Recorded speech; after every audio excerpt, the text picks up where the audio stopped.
Ladies and gentlemen, boys and girls, welcome back to this app. As always, it's your boy Dave, Neal, Tasha Courtney, and returning guest, friend of the family, life brother, Aidan Park. How are you? Yay! Hi! Welcome back. Yay, hi! This is such a chill summer vibe right now. Well, Barefoot. Nothing is ever chill with me, right? So I have to do a fan Wow, kick. you've got great hamstrings there. Oh, I know. I used to do ballet, and so it's. I'm doing. Oh my God! This is the 3-camera setup, so you'll angle this. You've got really strong legs. Yeah, for sure. Oh my gosh. I used to be a big boy, and I used to do ballet, so I have Are you doing squats during quarantine or what? No, it just doesn't go away. It doesn't go away. Wow. You've got real. Very defined. Dave is know. like very jealous right I now. wish my Dave's upper been body was running like for that. 6 months trying Really? to get a little definition in I'll never have an ass. I'll never have quads like that. But today's not about me. It's about you, my Have man. you done any ass exercises? Well, I don't know. Have I? Do you know how to do them? Like leg raisers? I'm just going to show you one. Okay, here we go, everyone. If you're So listening, you get on all fours, All right, you're on all fours. and you go, okay, like that. Oh, and Yeah, okay, donkey yeah. kick. It's called the and donkey you do kick. a donkey kick. Do like 100 each, but you don't want a big ass anyway. Guys with big asses don't look right unless you're a big old bottom. My ass will never get big enough to look too big. I've got a flabby, flat, mid-30s ass. But anyway, like I said, it's not about me.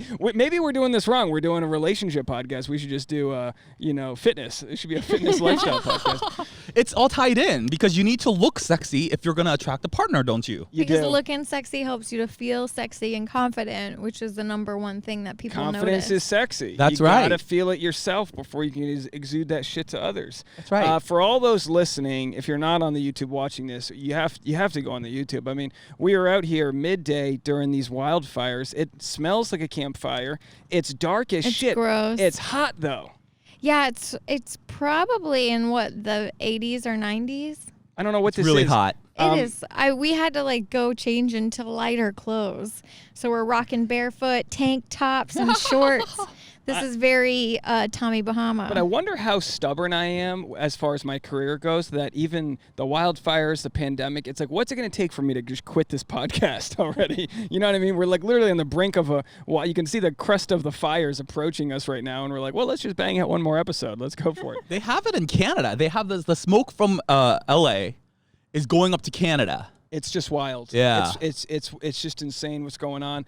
But we're going to try our best to just get through it. You want to talk about insane life, Aidan Park. I mean, we've had you on I think 3 times. This might be the 3rd or 4th. I want to paraphrase. I want to start if people haven't listened to our podcast before. A couple of years ago, you were in a happy relationship, and then the last podcast you did was right after you had found out your partner had late stage cancer and just passed away. Right.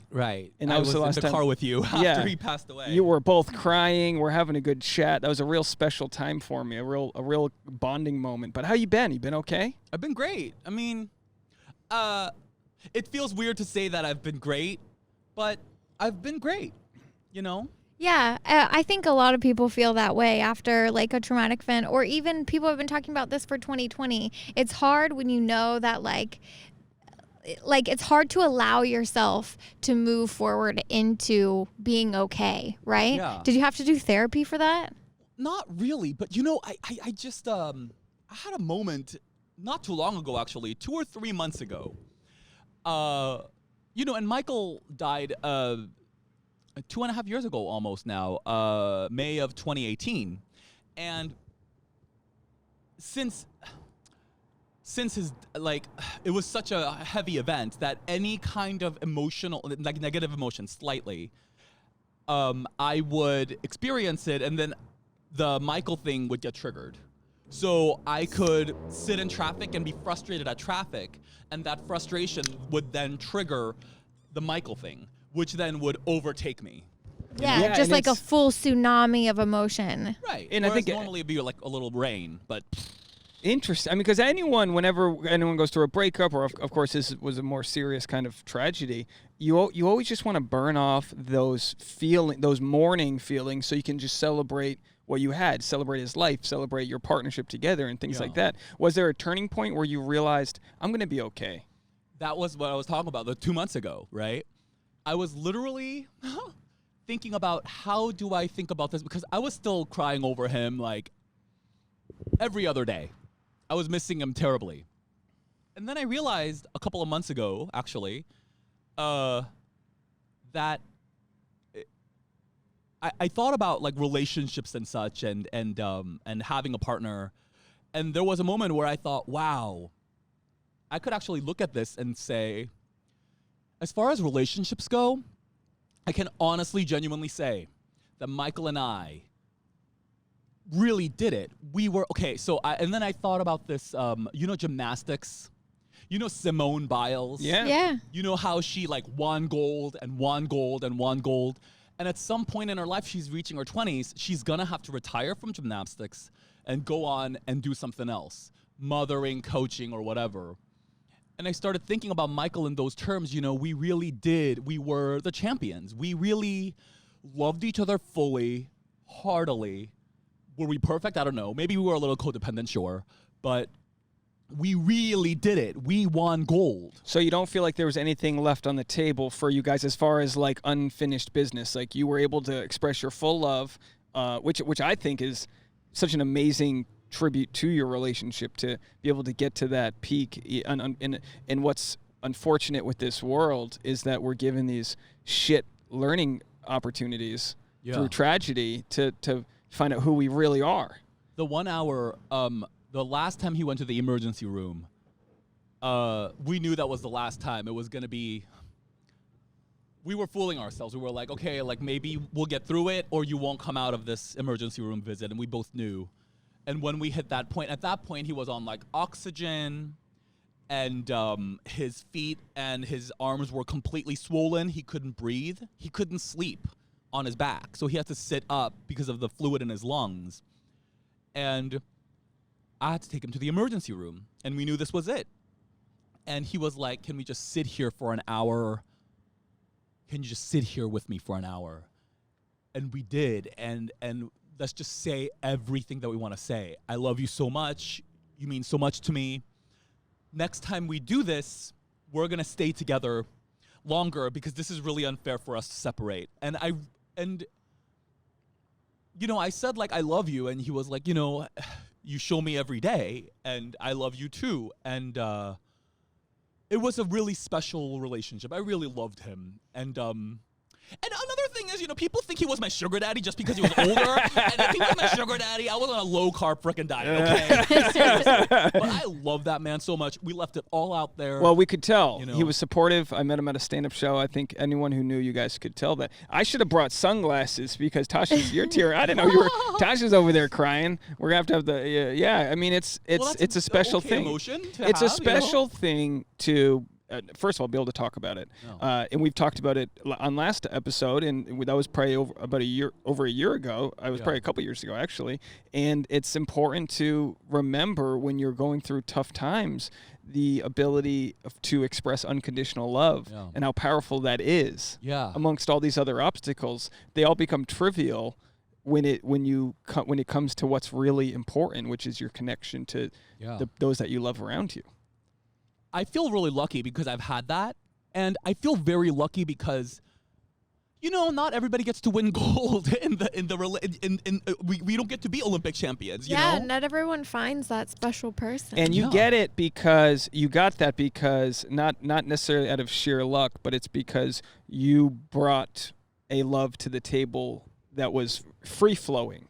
You're a loving guy. You're out here doing donkey kicks on the ground here. You express your love in a way that doesn't have the traditional, I would say, resistance that a lot of people have. And this is what I love about the gay community is that a lot of straight men have this kind of rigid exoskeleton put on them, man up, bitch type of deal. We're getting over that with society, but the gay culture, for the most part, has been able to express like love in a way that's just free flowing, doesn't take a shape, and it's just exists. In its highest, there's toxic people everywhere. But we were actually, we've been talking a lot about all the, like toxic optimism, toxic, just thinking everything's going to be okay. How was it, as being somebody who is very cheery, that does like to light up the room? How are you able to check in on yourself and know that it's okay to have a shit day or a shit moment? It was a challenge because I would say that, I've been doing empowerment stuff for like 15 years, right? Ever since I was 18 to like 33, I've been like studying empowerment secretly, not, and a lot of that is like pumping yourself up. And because a lot of the design that is created, for use has been designed by men with a traditional masculine whatever. And the tendency is to be like, you feel that? All right, spin that emotion out and make yourself feel something different and put yourself in a different state, Tony Robbins, right? Yeah. I mean, not that I love him, but, he, get yourself in a state and let's go, rah, rah, rah. And I approached my grief in that way for the first few months. Like, let's go, let's change this, we can do this. Booking myself comedy shows, like every night, 3 shows a day. Trying to find dates it was like a month after, like just muscling, pumping myself up. And it doesn't work. Yeah, I can imagine. It just doesn't work. It fails. You're delaying the combustion of that energy. Yeah, you've got the resist, energy that needs to totally come out, and you are delaying it. Although it's probably not a horrible thing to try to get some normalcy into your life, but at the same time, and this goes for everyone, this goes for us and people listening, and if there's something that's going unaddressed, it will linger in a toxic way within you. And it will present itself through some sort of rage or sadness, sorrow. And it's important, once you know what that is, to address it, because you really can dissipate over time a lot of residual emotions. And this is obviously a very powerful traumatic thing that happened to you. You got your book right there. It's called what's Art of Being Yay. The Art of Being Yay. It came out today. Yeah. So people listening, this book is out. Yeah. Now let's talk about this, because you started writing this book as you were overcoming this tragedy. Yeah. Well, it ties into that. So what happened was, and I actually want to say this, I think the rah, rah, rah and go, go, go, and I was taking copious amounts of drugs after Michael died. I was like, and there's a lot of shame around that, or around, in our society. And the thing is, like, sometimes you're in so much pain that it makes you, you can't do anything. And so for those moments, a little muscling, a little drugs, or what. I'm not advocating drugs, but I'm just saying, like, if you have to muscle so that you can kind of ease the pain enough so It's that like you a can catalyst. think clearly, whatever. Yeah. Just, you got to get through it, right? So it's not all terrible, but ultimately, the muscling is not the answer. You got to muscle, get your emotions well enough that you're not in so much freaking pain. Then you got to look at the pain, right? Like, address it. Yeah. Yeah. Ultimately, you're going to have to. You have to feel it at some point. At some point. And that's what I didn't know. And so the Art of Being Yay is actually about my journey through this, because after Michael died, I tried to muscle and I tried to fix. How do people traditionally go for happiness? They go, all right, let's change my life. Let me make a lot of money. Let me get a lot of friends. I was going out with friends like every day. I was having phone calls every day with my friends and reaching out and eating food that I like and doing drugs or whatever, trying to make it all okay. And it didn't like work. distractions. Yeah, like just fixing the life around me. But ultimately, someone presented me with Jackie Monahan. You know Jackie Monahan? I know the name. She's a great comedian. She sat with me and she said, Aidan, what you want to do is, she changed my life with this. Aidan, what you want to do is you want to look at what Michael was giving to you emotionally and give yourself that emotionally, because we all want what we want, because we have an emotional, you think you'll feel better after. And at first I was like, this woman's crazy. But then I was so desperate, I was willing to try anything. And when I started looking at things that way, I could get to the bottom of an emotional need that I was looking to satisfy. So there was a situation where I lost a big check. It's in the book.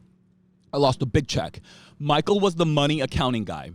When I lost the big check, I was in my apartment. I went into a tizzy. I was like, I don't know where this is. And then I was like, oh my God, I miss you, Michael. Bawling, crying. And then I was like, wait a minute, hold on. Let's try what Jackie said. if Michael were here, what would he provide me right now? And if you get right down to it, at that moment, safety, security, consistency, comfort. So I can't bring Michael back from the dead. We haven't figured that out yet in science. So I have to figure out how to give myself that emotion without the middleman, right? I mean, if I'm going to get real clinical here. So at that point, I was like, comfort. All right. You're okay. We'll go through the car one more time. You're all right. You're safe. Worst case scenario, we can request another check. It'll cost you $20. It's okay.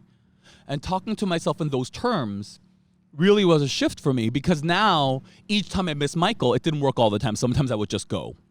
Like I would be lost. But sometimes I could go, wait, hold on. What is it that Michael would give me? It's a real spiritual way to deal with loss. To think to think that if I pass away, I would want to know that Tasha was living through what I used to give her by providing herself. We've been talking about this recently, about the idea of like filling up your own love well, and it's like whatever it used to be that you would get from partners or friends. If you can, figure out a way to provide that for yourself. That way, you're not needing them in that sort of emotional way, and then they can be there just kind of as a soulmate. Yeah. It's very interesting. What do you think, Tasha? Yeah, I read something recently about when you're going through a breakup, it's not just the person that you miss. It's the things you used to do together. It's the feelings you used to feel. It's like when you're rebuilding your life after a breakup, it's not just placing in another person, right? Yeah. There's lots of things about that person that make your relationship whole, about their personality, like you said, what they provide for you, the emotional stability, relationships are complementary. Yeah. And you went through this tragedy mid 2018, and then now we're all dealing with the pandemic differently. Right. And we can't help but have these conversations on the podcast without talking about how the pandemic affects all of us.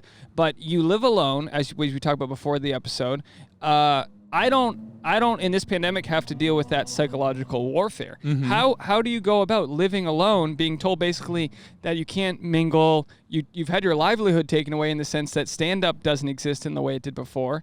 That's a huge way that people were getting their emotional need. As far as comics go, it's getting out there, making people laugh. That's a drug. Yeah. So what have you done to fill that side of your sort of emotional need? Well, I haven't been perfect on this, but what I've been really helped by is, honestly, what this book is essentially is, by starting that journey, it's become a very spiritual journey, and so I've become much more spiritual, right? But I'm a very, very heady guy, so it's spirituality put in practical terms that people can actually use, right? So the way that I've been able to help myself a lot is I don't opt into suffering. I won't. So what that means is, all right now we're here. Tasha, Dave, I are here on the roof. I could sit here, and there's a timeline. There's the past and there's the future, right? So I can go back and go, it's like a yarn. It's like a piece of yarn that's a string that goes straight through. I can go to the past and go, if this pandemic thing didn't happen, then I could literally tangle my own yarn and then have to untangle that. And that's painful. And it's a construct that I would be making based on what happened in the past. Like, for example, let's say, you have 10 cents in the bank account, right? 10 cents in the bank account, you could say, I have 10 cents in the bank account, let's solve this problem. Or 10 cents in the bank account, because my mother didn't teach me how to take care of money, and I'm not good at money, so I got to go see a therapist to take care of money, but there's something broken with me, but I don't have the money to go to a therapist. If I did, then I could not be in this, like that whole thing. So it's all about moving forward. It's all about just staying present. Not creating that additional drama. Deal with the 10 cents. Let's not create this whole other you're manufacturing a problem. If I look at the future, I go, all right, the pandemic. Oh my God, will it ever be over? Will the world never be the same? Will will I be able to perform on stand-up comedy shows again? We don't know. I could sit here and theorize and create my own suffering, because what kind of feeling does that bring me? I become much more conscientious of my emotional. I make decisions based on my emotional, how it feels more now, right? So if I look at that and I go, we're never gonna have a comedy, like, is that gonna, I mean, like, we don't know. Right. What's that acronym you use for fear? False evidence appearing real. False evidence appearing real. Yeah. Like, yeah, making up a story for yourself. We talk about this with anxiety versus depression, where, what is it? Anxiety is the fear of what hasn't happened yet versus depression's the dwelling of the past. Yeah. Petra Kobler talks about in her book about sort of the same thing that you're saying, like staying present. Don't create a false narrative. Don't make up, if you don't know exactly why something's happening, don't theorize on it. Don't make up a reason for like, specifically she's talking about anxieties about the future, but like, why bother? Yeah. It's a waste of time and energy to sort of like don't dig yourself into a deeper hole making this problem bigger. Yeah. Focus on the facts you know, the problem at hand, and target solutions. You know, we're programmed for survival. That's the dangerous thing, right? So if we're programmed for survival and it's very easy to do. We're programmed to protect our well-being. And to identify danger. Right. Right? That's kept us alive for millennia, right? Totally. Identifying danger, identifying problem spots. So it has an evolutionary benefit to think on this kind of stuff, to do some critical thinking. While it also sabotages us. But it can sabotage you if you take it too far. Yeah. We live in a relatively safe society, right? We're probably safer than we've ever been. It's funny, Dave and I watched that show Alone. Oh, thank you. And what else have we been watching lately that was sort of survival? Naked and Afraid? No, I don't like Naked that and one. There's Afraid. something else. It's just you just see people unwind based on their own mental sort of I like. guess because we started watching Alone again, but I was thinking about that. I don't know what put this idea in my head, but our ancestors, it must have been Alone, survived for thousands of years without climate control. Yeah. You know what I mean? I would not make it 5 days on Alone because I'd be too freaking cold. I'd be cold and hungry, and I just wouldn't be okay. But if you think about it,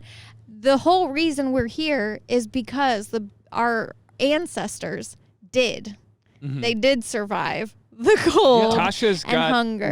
what they call HSP. She's a highly sensitive person. I put cologne on in the bathroom, and she smelled it on the other side of the apartment. She's very in tuned into brightness, loud noises, this and that, and that is a survival trait that's got her to where she is today. Yeah. I'm sort of the opposite. I'm the Matthew McConaughey. My survival trait is saying, hey, it's gonna all work out. So like I'm able to kind of keep my immune system high by not stressing about things. Right. Combined, we need to take care of each other. I don't stress enough about finances in the sense that I'm like, it'll all work out. And Tasha's like, well, maybe start doing X, Y, and Z so you can start planning. So we have a very complementary system of different ways of thinking. Does that mean I have to turn the volume down when it's at a perfectly normal level? Yeah.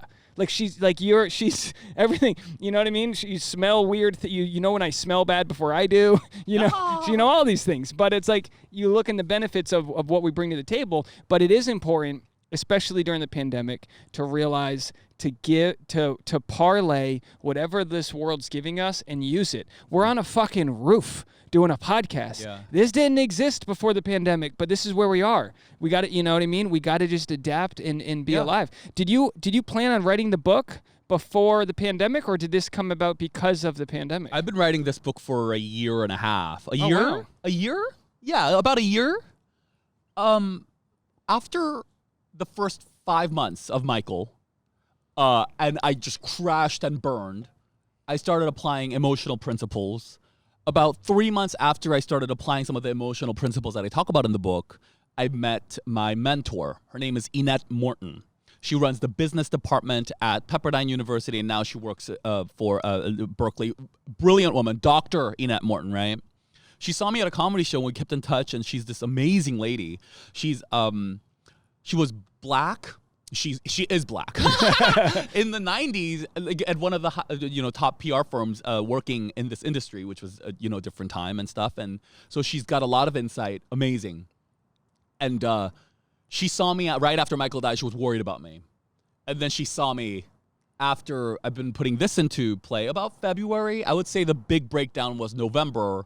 And then February, I met her. And she noticed the difference. Not just, hi, but like real difference. And she was like, have you been doing something different? I said, I've been doing this. And she said, you should write about this. Why don't you talk to my friend who's a book coach, and maybe she can give you some pointers. So I talked to her, told her the story, and she said, I'm going to give you a scholarship to my program. Her name is Tessa Colvin. She's like, I'm going to give you a scholarship to my book writing program, so it's on me. Here you go. Come and join. Write your book. So she helped me write my book. So it kind of happened by accident. I didn't intend on doing this. Well, not necessarily by accident, but by perfect alignment, right? Yeah. By perfect alignment, these That's sort of actually- opportunities came about. I advocate for that. Okay, so the feeling. So I initially approached feeling better because I just needed to feel better because I felt so awful, and I still do sometimes, right? And you can only suffer for so long. Like, there's only so much that people can You manage. get sick I and was tired of being suicidal. sick and tired, yeah. After Michael died, I was like, there was a part in there. I'm like, I shopped for a gun. I went shopping for a gun, and I saw a gun for $70 online, and I was like, how can I just buy a gun for $70 when in person it costs $300? What a ripoff! And then I was like, I'm bargain hunting for my suicide weapon. I am so cheap. I'm so cheap. Yeah, get a good deal. Come on. Which is stupid. I could put it on a credit card if there was ever a time to put it on a credit card, right? But then what happened was I was always very career motivated. And you know this, Dave. Like, you've known me for years, and I'm always very focused. What happened was, once I started feeling better, things started coming to me easier.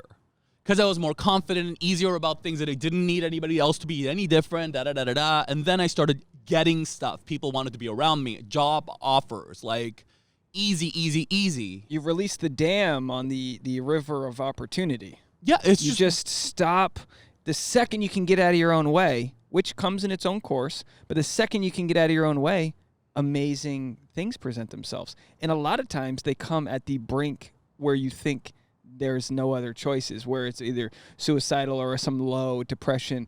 The opportunity comes when you've almost said, you know what, fuck it, fuck all of it. Yeah. And then there's almost like some internal trigger that happens that either stops worrying or you've expended all the worry energy you could. Yeah. So then it kind of resets you.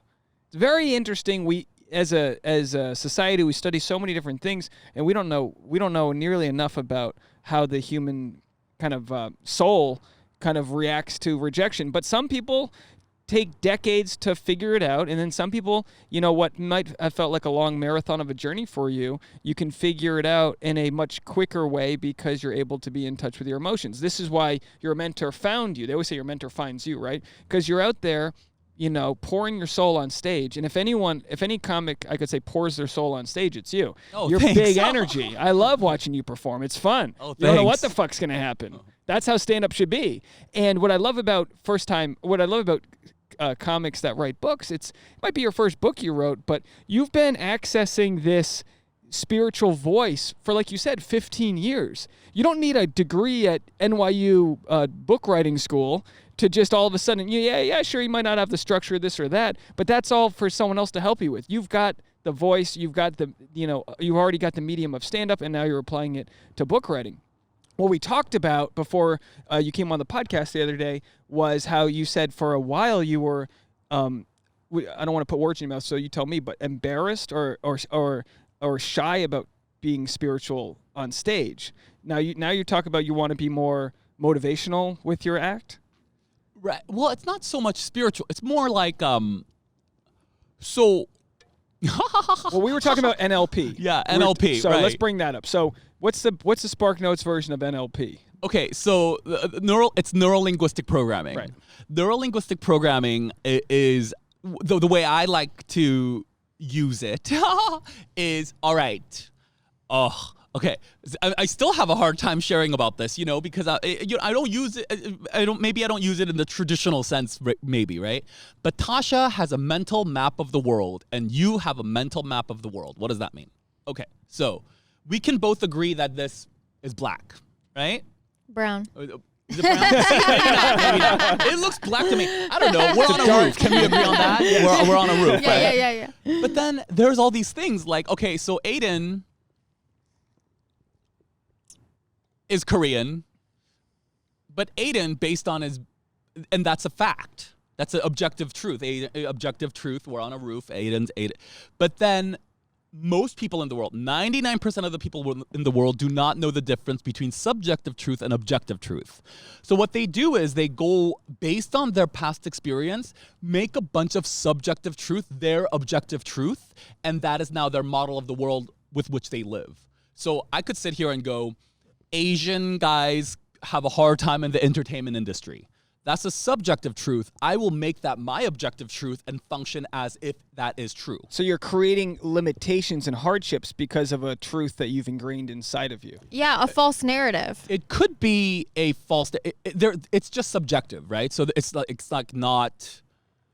There's no. It's not good or bad. You're saying it's whatever. Yeah, it's whatever neutral. It's just their map of the world, right? It's your outlook. Yeah. If I have an outlook that all drivers suck, which they do, then I'm going to operate from a place where I've got to be defensive driver. I've got to be on edge the whole What are time. you chewing on? Oh, cough drop. Oh, you got a big hole. You look like a chipmunk over there. Yeah. Sorry, I'm distracted. Yeah. So Whereas Dave just assumes that everybody's doing the best they can. Yeah. So his driving is very relaxed. So it's like, what I like to do is if I get to know somebody, I like to figure out their map of the world through their languaging. You can tell very quickly, pretty quickly, where they stand, and if they're applying any manipulation tactics or if what their values are, blah, blah, blah, and what they feel that they need to do. It's revealed very quickly if you just talk to them, right? So now I have a mental map of where you stand and where you stand, and I will operate. When I talk to you, I will operate based on that map. Right? Okay. So I'm not going to push my agenda on you. I'm not going to try to fight for my map of the world being right over yours. I'll just operate with your map because it's all subjective anyway. And I don't need to be right. So if you feel like all drivers are bad, I'm not going to necessarily agree with you, but I'm going to know, getting in the car with Tasha, she thinks all drivers are terrible.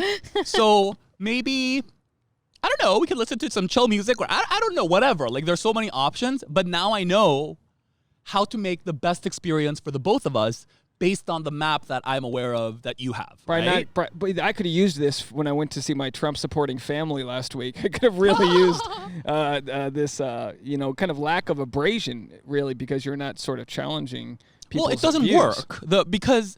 Okay, there's a part of the brain called reticular activating system, right? And this is I learned this through NLP. Literally, it'll generalize, distort, and delete information that does not match the belief that you already have.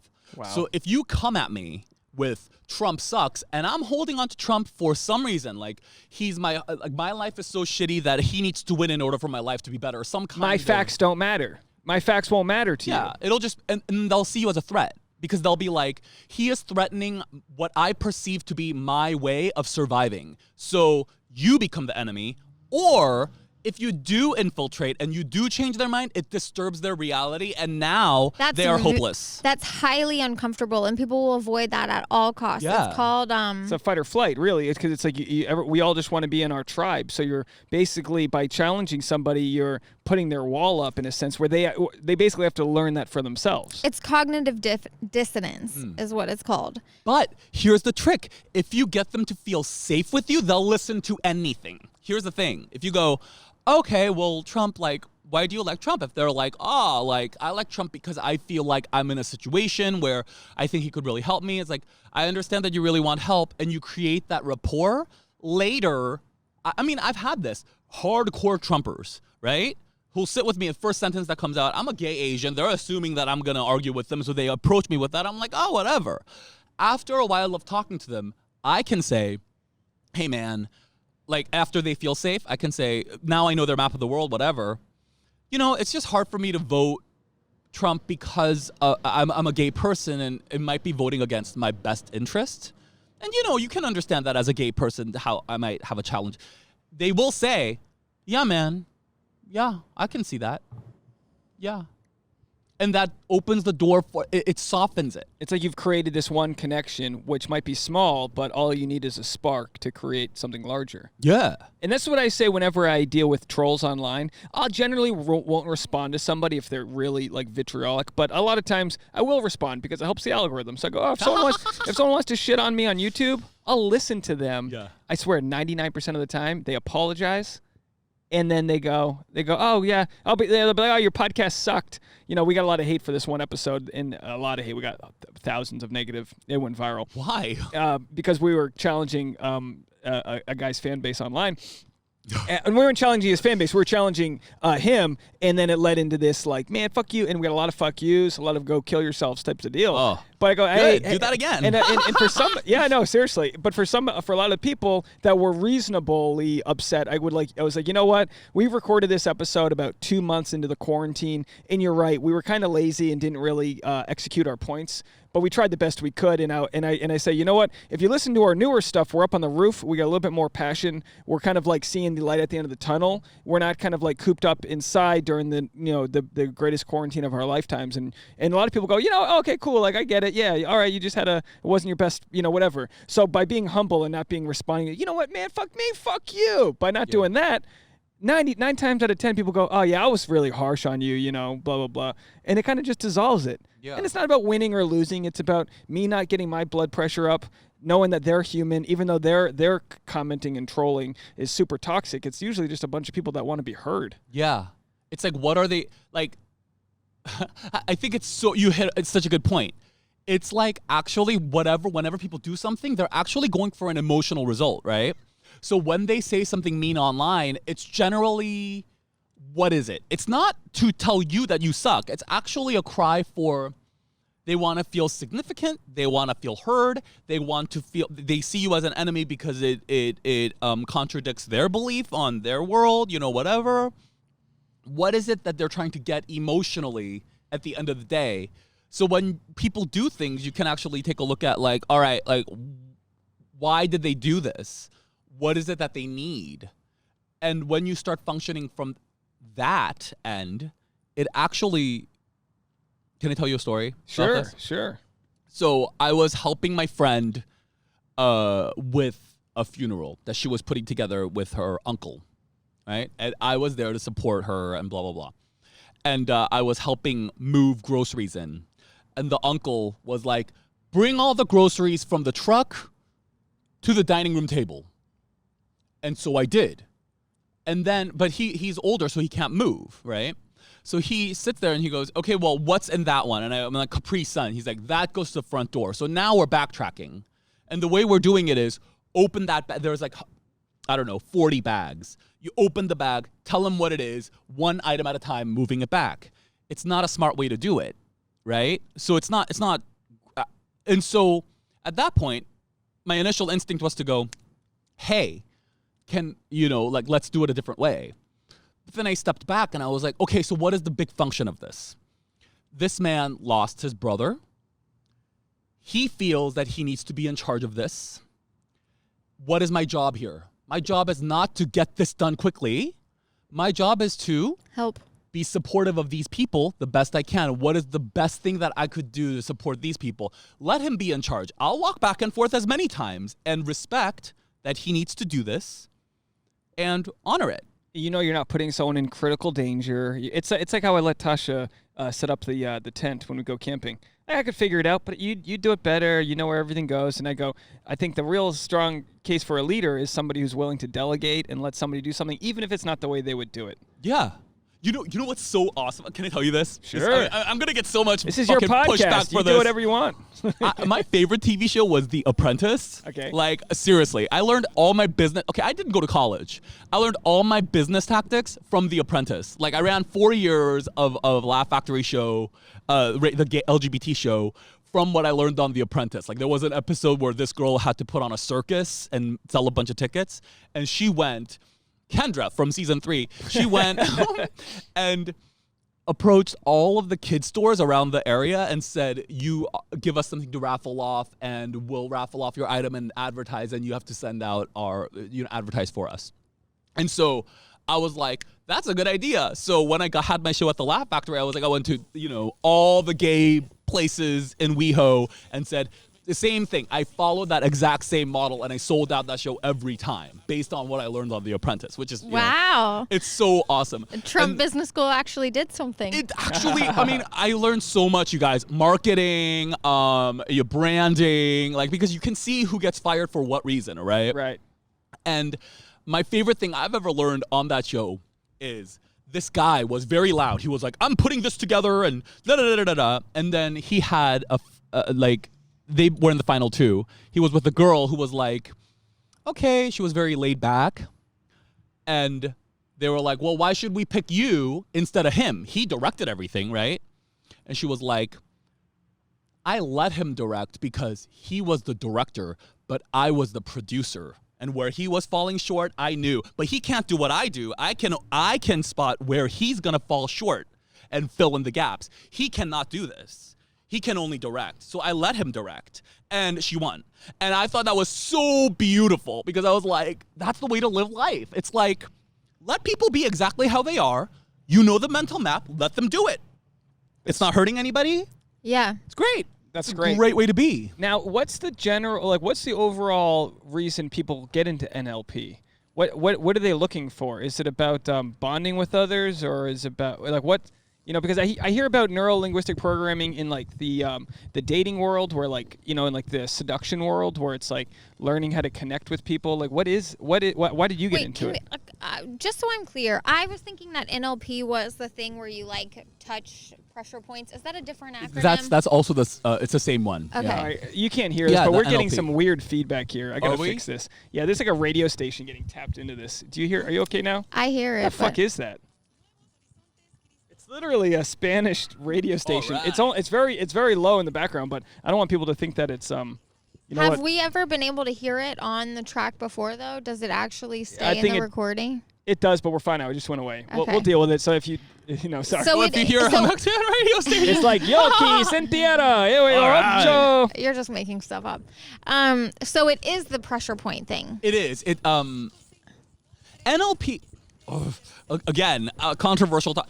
I'm a master practitioner of Neurolinguistic Programming that doesn't really think that all of the tactics work. Okay. So I don't maybe think it's a trial and error. Maybe Yeah. some things work better for some people and other Yeah. things work better for other people. I'm not sold on all of it. You know what I Okay. mean? I think they have a lot to offer, but it is the pressure point. So it's like, if you have this, if you get yourself into a really great feeling state, like say you just won a lottery and you feel so good.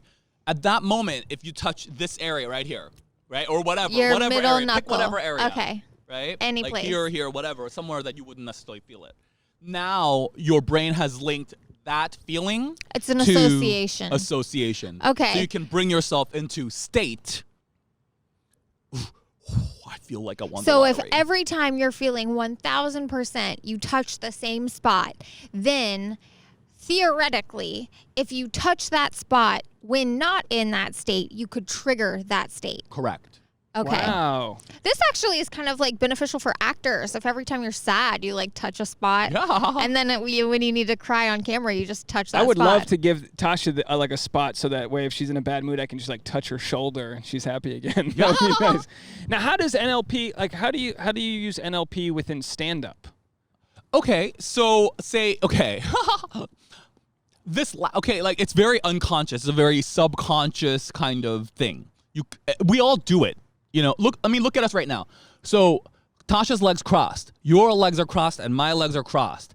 That is called mirroring. We're all each, and we weren't thinking about this, were we? You're holding your mic with one hand. You are, I am. Hey, I did. I mirrored right? you. I never take my mic out of the stand. Right? So we are all mirroring each other. We don't even know. It's because we're all in rapport. We're designed to do this, right? But when you're aware of it, it's very cool because this is how, I forget the it's like 70% or something. 70% all about physical. So we are, since we're all in rapport, right? We're all getting along. Now, if I go, I'm out of rapport with you. You switch the rapport up. Right. So if we are really in rapport, if I do this, you guys will subconsciously follow. Kind of, right? And you won't even know you're doing it, right? So when I do comedy, and I unconsciously, right? I laugh at my own jokes. I don't care. I think I'm hilarious. I don't care. I really don't. I like it, you know. So when I'm on stage and when I laugh at my own jokes, it creates a subconscious kind of thing. Oh, this is where I laugh, and so the audience goes ha ha ha. They laugh along when I laugh. Or, almost like being the leader is like providing permission for other people to do the same. Totally. And you create rapport. And so the way I'm revealing all my secrets. I have audience work built into my comedy. Of course. And I have audience, and I make sure to do audience work. If I have a long set, it's audience work that it's built in for the first 10 minutes. I will take somebody, multiple people, and create rapport with them through audience work that I already have planned, right? So if I do that and I'm successful in 3 or 4 of those, then the entire room feels safe and they will go with me wherever. And I have already anchored the ha ha ha. So if I go ha ha ha, then they all laugh. And I have rapport going on. If you have rapport and you've anchored where they're supposed to laugh, they're with you, right?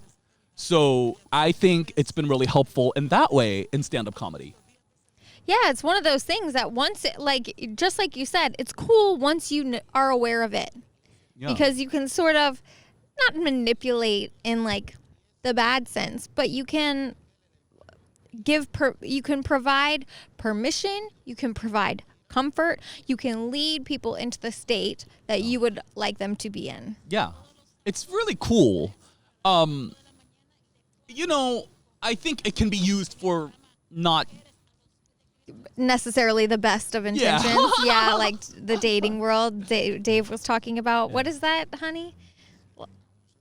What? The pickup people? Oh, like seduction? Yeah, how do they use NLP? I'm not sure, but I think it's all about getting somebody on your wavelength, and it's like same thing like with sales, where you're trying to get somebody to agree with you. Of course, there can probably be sinister ways to use it versus, you know, like yours. If you're just doing stand-up and you're happy and you're laughing, you want to get the audience on board and laugh. I mean, that's perfectly. Or if you're doing it as part of therapy, which is where I've heard of it from most people, doing the pressure point and stuff, is like if you're doing it to manage anxiety or your emotions, like, hell yeah. Wow, what a cool trick. All right, folks, we had to take a quick break there, so I'm sorry about that. What the fuck were we just talking about?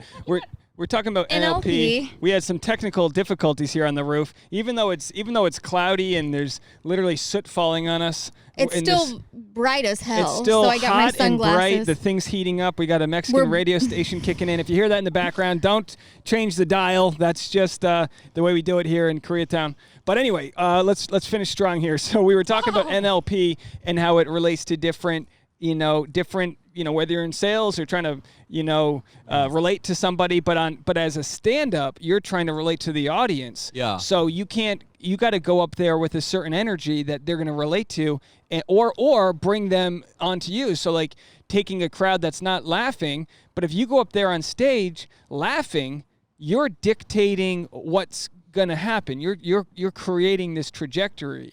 Yeah. That's going to be way more chances of success than if you went on stage and matched their negative energy. Yeah. I mean, honestly, like, I'm just, like, I would say, I'm not a comic. Like, I'm not everybody's favorite because my jokes are simple. I like having fun. That's it. So like here, like, I just like going up there, having fun, making simple jokes. Everybody laughs. Everybody's a good time. Good. Everybody good. Yay. Have a good night. That's kind of my style. I'm not about cerebral, like if you want that, go see somebody, somewhere else, right? Like I just want to have fun. So that kind of style of comedy really is heavily dependent on rapport. Yeah. Actually, it's not my joke structure that makes me. It's like Ron Funches giggles. He's got an infectious laughter. He's known as a giggling comic. You know, some comics, it's tough as a fellow comic to see somebody on stage who's not authentic with their laughing, and you know that this thought isn't funny to them. You know that they're just laughing because that's what they do. They That's chuckle their after. cue. Yeah. And so there's this thing where comics kind of judge each other for laughing after their jokes. Yeah. But there's obviously a difference between something that's more authentic. Like if you're going up on stage to have a good time and you're laughing, and and that's the situation and that's the energy you want to create, there's no looking down on that. Yeah. That can be way harder for somebody who's got a personality type that, you know, can only write like a setup punch joke and then they move on stoic, dead-faced. Yeah. It's just different, you know, there's just different energies. Can I address something about the NLP thing? Sure. So before Michael died, I was way more about using those techniques consciously. But after Michael died, I kind of started not giving a shit. I was like, I don't care. This is what I like, and that's it. And that's the thing. Like, okay, so you can go on a date. The way you go on a date changes. Like, so you can go on a date with the intent of making sure. If we went on a date, Tasha, if we went on a date, I compliment your legs. I mean, I could go with the intent to make rapport with you. And sure, I could bend this way and that way and do all kinds of shit and get to be. But the thing is, I want someone who's compatible with me. So it's much easier for me if I just do what I like and see if we're compatible. And if we're not, then okay, great, awesome. You know, Versus knowing you can create a spark that's Right. not necessarily authentic to your own happiness and energy that's level. painful, not only for you, but also for me, right? And long term, I mean, boy, you might be able to like fool yourself into compatibility Yeah. with someone, but at some point you're gonna want to stop pretending. It's miserable. It's miserable, you know? And before, like, I don't know, like with the comedy, like I used to be more like, oh, I got to be a little more this way or that way or this way or that way. And like, ultimately it was just like, you know what? I don't want to do, what's the point of doing that? I'm just going to do what I like to do. And that's it. And create rapport in the way that I like and find my audience. And that's, I don't care. And that is, I think, yes, you can use NLP to get the results you want, but are you aware that is the result that is that the result you actually want, or is that the result that you think will bring you something else? Like, if I get you to date me, then will I be satisfied? Or, I mean, you know what I mean? Are you just a Right. tool for me to reach something else? So NLP is a tool. It's like a jazz musician learns the chords. They learn the scales, so they know that so well that then they can dance around it. You learn how to play the F sharp scale perfectly so that you never play it perfectly again. So that's kind of the idea. So like you master something so well that then you can throw it away. Like any Yeah. good actor, any good scene, you memorize the lines so well that you just dance around the way it's supposed to go, and you can kind of become weird with it. Totally. Versus if you're reading something for the first time, you're kind of rigid. It's like doing a bit. When you're doing a new bit on stage, it's hard sometimes to get it out the way you want to because you might overthink it, or you might kind of not have the flow, versus like something that you know you have confidence in the story you're about to tell. Yeah. And I've found one of my greatest weaknesses on stage, specifically with comedy, is like if I can't get the audience to where I want them to go, I'll let them win. Sometimes I'll let them win, and I'll have a hard, bad set. Versus other times, if I trust in the audience, we're having fun, my kind of crowd, I'll feel that confidence doubled in whatever jokes that were good now become great. Yeah. And I guess the struggle is getting to that next level where you're not letting anyone else dictate how you're going to be. And I think that's the It's next tough. level. It's tough. Whether it's dating, job interviews, knowing that, getting rid of the economics of it, where it's like if you're going for a job interview, yeah, you might really need that job, but they really need to hire somebody who's good for it. Right. So you either shine or you don't. Yeah, or it's a match or not. And this is a dating podcast. So I'll say this. It's like, I don't have problems getting men, right? And the reason why and it's not just like, I mean, anybody can get fucked, if you're gay. But like, I mean, like, men want relationships with me, and here is why, right? And especially since adopting this message, right? look, I've done my work. I know myself to know I can do. This is what I know. I want a monogamous relationship. I want somebody else who wants a monogamous relationship fully, like, and not just trying to get good with me. I want a monogamous relationship. I'm a big old bottom, so I need a top, right? I like older guys, great. Like, I have all these things. Like, I like somebody who is spiritually connected, blah, blah, blah. You know exactly your criteria. You know what you need. I know what I need. So if I'm going on a date with you, it's not about creating rapport with you. I'm going on a date with you to get to know each other, to see if we're compatible. That's it. To get the authentic person out of whoever it is you're talking to. Yeah, and so if I'm talking to you and I'm like, okay, like, and I'm not trying to change your map of the world. I'm not going to manipulate you into being a top. I'm not going to manipulate you into being a monogamy guy. Are you a monogamy person? Are you a top? Are you my type physically? Yes or no? That's it. And how do you suss that out if the other person doesn't know?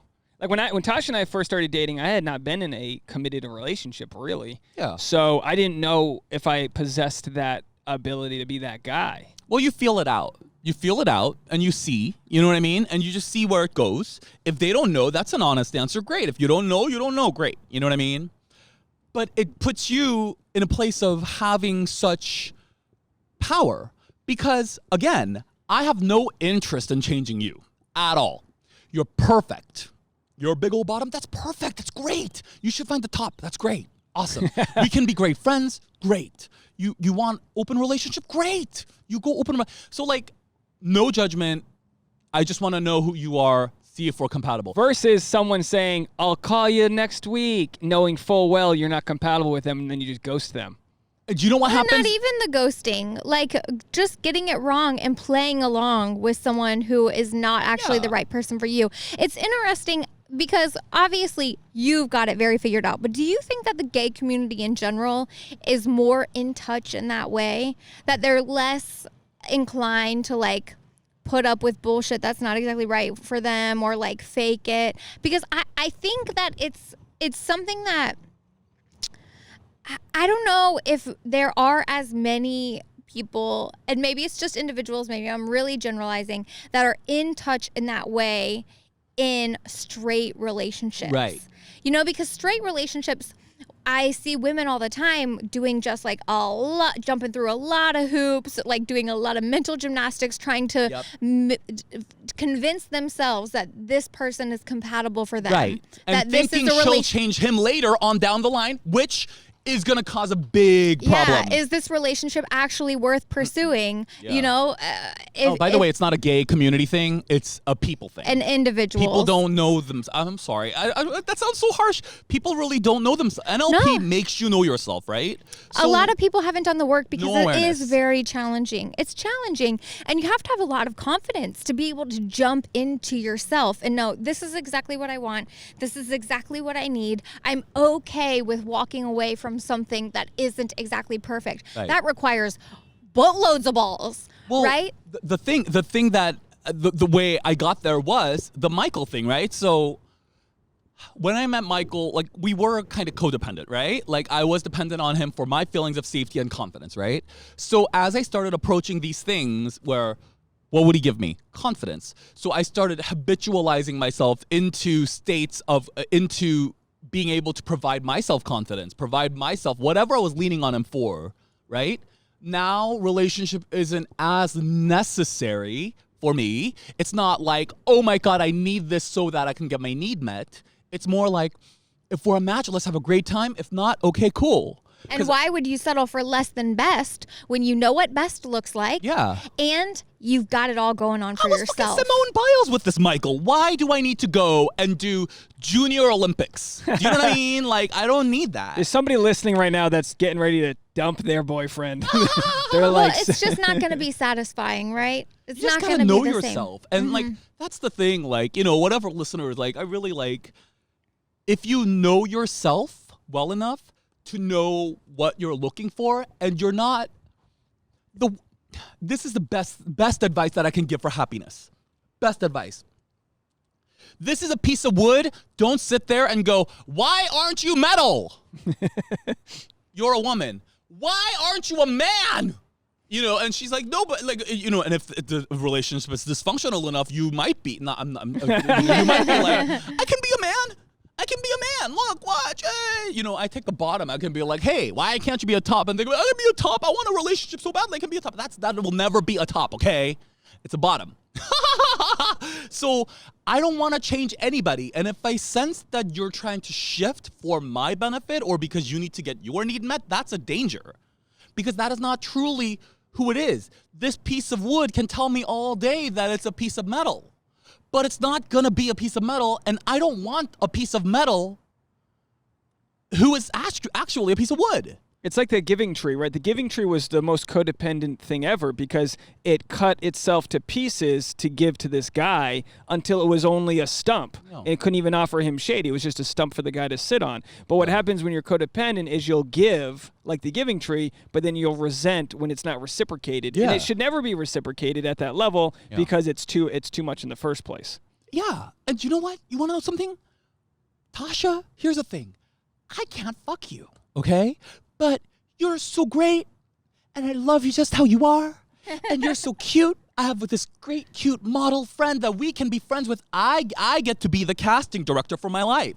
You are great in the role of friend who I can do yoga with. You are great in the role of friend that I can talk to about deep whatever. We can cry in a car together, friend. yeah. You know, I can't fuck you. I'm not going to sit here and try to get you to be gay. You see what I'm saying? No interest. You could try a little bit. It'll make me feel good. I could use that affirmation. No chance, buddy. She's sitting right there. No chance. She'll fucking rip my hair out. But like, if you just accept people for exactly how they are and you play the casting director, you have all the power. And ironically, when you approach dating that way, guess what happens? Every single person's like, what's he got? Why does he not care? They're like, oh my God. And you get all kinds of people who will try to shift, but you have to be astute enough and have enough self-confidence to not buy into the shifting. If someone actually wants babies and you don't want babies, and then later they're like, oh, maybe I could not have babies. Maybe that would be okay. That is not the match for you. You have to know that and make the best decision for you. You don't want somebody two like nights that. ago where we were making sure we were on the same page because we're engaged and all this. And I think we are on the same page that we're like, well, we couldn't. Like, we're not, I don't think either of us are hardcore in either direction, which is kind of, that's where we are, right? Would you agree? I mean, we're both like, if you were like, you know, you could sell me on having kids. You could also sell me on traveling and not having kids. I mean, and I think I could sell you too, depending on where we are in life. You know? Yeah, it's interesting. I have always wanted, like Dave said earlier, that he's more of a go with the flow kind of guy, and I'm more of like a planner and like having like a roadmap, right? Yeah. So when it comes to finances, I'm like, honey, you need a 401k. you just need it. Yeah. And it's been important to me that we do some premarital counseling. We haven't gone and seen anyone professional for it, but I stumbled across this post that was about, like, it was a person getting married asking if you could give me any advice. It was in a financial group. What do I need to consider before we get married? And there was a ton of great advice in the comments. And so we were just kind of going through it, like, say one of our parents got sick. What's the plan? Because we should have a plan for this hypothetical. Do we move home to take care of them? Yeah. Do we relocate someone here? You know, what is our roadmap? We need to make sure that we're comfortable in each other's decision. Oh, you get a job offer in a different city. Does the person who's making more money automatically get to dictate that decision? Should we move? Whatever. That's the kind of stuff you need to know in advance. So do you want me to try to do this NLP thing for a little bit here? Yeah. So if you feel that way, and what does that sound like to you? So what does planning sound like to you? Well, we agree on the sense that we're trying to create a life that's as footloose as possible, where our income is not dictated by our present location. We can take the podcast wherever, we can create from wherever. So if we did have to move somewhere, whether it's for a short amount of time or whatever, I think we're both on the same page there, where it comes to like our professions we're basically freelance lifestyle. We're not being defined by where we work and what we do, which is kind of like, you know, it comes with some negatives, but the positives are the ability to pack up, move, pack up, travel. You know, we're not relying on vacation days. We don't have bosses, things like that. Yeah. So there's no issue. There's No, no. I'm sorry. I thought you were saying there was an issue there. This like isn't. there was a We don't have big ideological differences. in those types At of least ways. that we have come across yet, which is Okay. why we do this experiment from time to time with these hypotheticals. Mm-hmm. We both have been very like laissez-faire. Well, we couldn't when it comes to kids. Yeah. So I like to revisit it on a monthly basis. But Hey, if- we're still on the same page. If right? we took a hard stance the first day we started dating, we might not have made it this far. But also back then, we kind of just took it slow. Yeah. We weren't on some crazy timeline. We just felt it out. Yeah. And whether it's through pure bliss, woeful ignorance, or whatever, we just kept on choosing the right doors. Yeah. You know? Well, I think that there's, like, yes, and there are things that are non-negotiable for you and non-negotiable for you, and you have matched that. Do you see what I'm saying? Like, I'm being very clear about, but I'm negotiable on, I don't know, race, I'm negotiable on where do we need to live, but not top or bottom. What? But not top or But bottom. no, You got it. You figured it out. No, Yeah. no, we cannot. You got Because I your tried filters topping for a set. few times and it just didn't work out for me. I tried topping like 20 times. Well, Yeah. you gave it the old college try. You give it a shot, and it didn't work well, you out. never know until you try, right? Now, we got to promote this book one more time because we got to get out of here in a couple minutes. What I love about this, Tasha, he was telling me between chapters, there's a QR code, and you can scan it, and then you have a video relating to each chapter. Right. So I have a video blog, right, where it's like 10, 15 minutes each addressing a different topic, right, to help everybody feel better. And each chapter has a point. So at the end of each chapter, there's a QR code. You flash it. It lands on my video blog, and it gives you tools to help you. And my entire site is designed to help people feel better. So it's very extensive. It's okay, you want to feel empowered here, inspiration here, why you should feel happy here, what not to do to not be happy here. So it's very laid out in a way designed to help everybody feel better. So I hope you'll visit. Pardon the pun, but you knock it out of the park with that photo.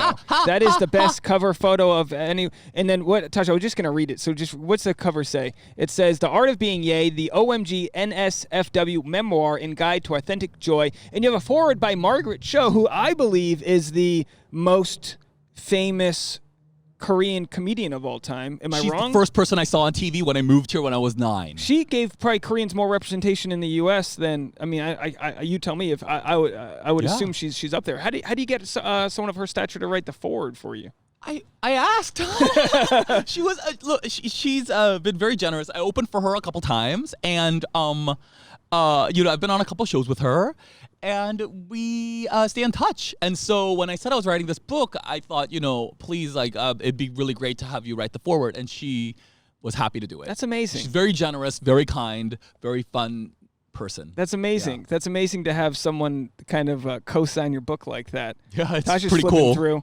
Yeah, right. Isn't it great to have to be able to? I mean, for everyone listening, definitely. We'll put a link to this. Where can people find? We'll put a link in the podcast and on the YouTube description. But where can people find this podcast find the book? Okay, so this is what I'm gonna do. I'm gonna say go to my website, aidanpark.com, aidanpark.com. And there's a whole book section, and you can link in or whatever. Amazing. Yeah, everyone go out there and get a copy, and then let us know what you think of it. And what else, Tasha? What are you looking over there? Practical tools for empowering yourself for the life that you want. Yeah? That's what I need. And if anyone's been through the trenches in the last couple of years, it's you. And I mean this when I say it, your authenticity unapologetically resonates with everyone you touch. Oh, wow. It's always, we always come out of our chats with you feeling better. I can't wait till we're doing stand-up together again. Yay. Get you back on the Mimosa Show. For anyone listening Oh my to God, the Mimosa Show. Yeah. The freaking, you know who, I met such a good friend out of that, the stripper. Caroline Georges. I freaking love Caroline You guys are on the- Georges. She is so cray in the best way. I forgot you guys are on the show together. I love the Mimosa shows, the live stand-up shows we do with all of these hilarious stand-ups that are on the shows. We're also past podcast guests. I got to find a way to do a nice little outdoor Mimosa show so we can do that. Can you do it here? I don't like this spot for it. Maybe I don't think so. Tasha wouldn't like having a bunch of random people over here on a roof. If we had a more finished roof, maybe. But I would love to find a little park with a little like garden amphitheater. You know, like those outdoor gardens that have a couple of raised seats where we can crack out the mimosas and do something. So if anyone's listening and has a place like that where we can perform, I'm sure there we'll are. go out there and do it. But yeah, thanks so much. Come back anytime. And anything else, Tasha, you want to say? Promote? No. Things like that. If anyone is listening, go check out my Patreon, patreon.com/Shesap, patreon.com/THESAP. I do a private weekly episode where I can talk a little bit more bullshit, behind the paywall. So shout out to Deirdre. She sent us a generous Venmo. I just got my tooth pulled a couple days ago. Oh, no. And she actually, no, I'm sorry. I don't know why. It wasn't because of the tooth. I just released a vlog about how I got stitches last month because I cut my hand really bad. And she watched the vlog and then sent me $50. Oh my God. As part of That's a lot of money. Yeah, I know. She's super sweet. She's out there in Georgia. We for every Deirdre, we have dozens of other people that are just as generous, and it's been so great to have them kind of follow us along this journey. But again, it really has added up over time how long we've kind of known each other now. It's nice to have these sort of connections where we're 8 years? Probably. I mean, I've been here for about 7, so I met you pretty close to when I first got here. Oh, geez. And we're only going up, Aidan. We're shooting for the stars. So we're killing it. It's good to have someone like you who's we're very similar too. We both love our sugar. We're kind of the same age. We kind of got the same thing going on. Oh yeah, we have diet things. Yeah, we got diet things.